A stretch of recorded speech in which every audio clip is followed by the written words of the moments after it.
So, I want to encourage you to find peace in the midst of the chaos.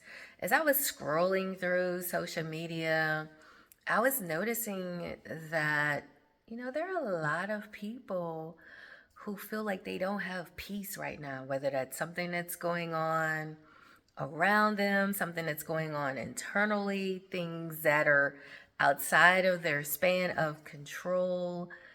But I think just with things that are going on in the country right now, and as we know, life be lifing too, right? So it can be a little challenging finding peace in the midst of when you feel like your world is out of control or things are just not going the way you had hoped they would go. It can be a challenge. But I want to tell you some of the things that you can do to kind of help you find that internal peace is one thing is to accept your emotions.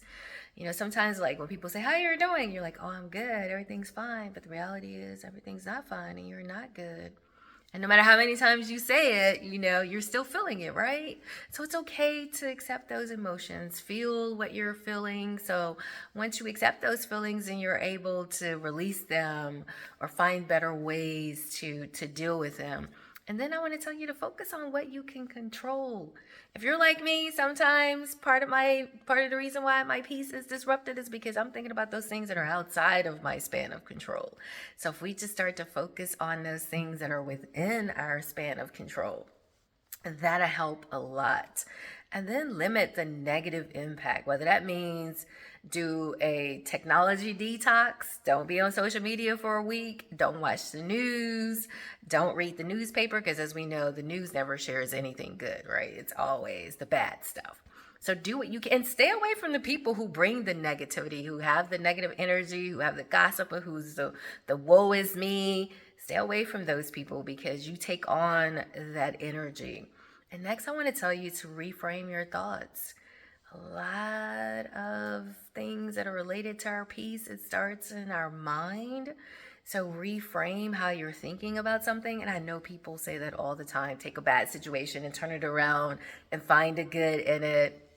And that can be very difficult when you're in the midst of whatever the storms are in your life. But I want to encourage you to try to reframe your thoughts about something.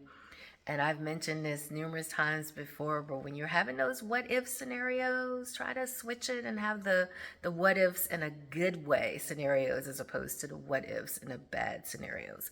And have faith in the impermanence. And what I'm saying is, it's not permanent. That thing that's disrupting your peace is not permanent. And so don't make it a permanent thing in your life. Have faith that things are going to turn around for your good, things are going to shift for you, and always focus on gratitude. It's not just a nice thing to say, it's a reality because even in the midst of the chaos and the storms in our lives, there's still things to be grateful for, the things that we take for granted every single day. So I want to encourage you to find peace in the midst of when you feel like your world is falling apart, even when you feel like, things are chaotic, you don't know the answers, you don't have the solutions, you don't know how this thing is going to turn around. Just know that this thing is going to turn around for you.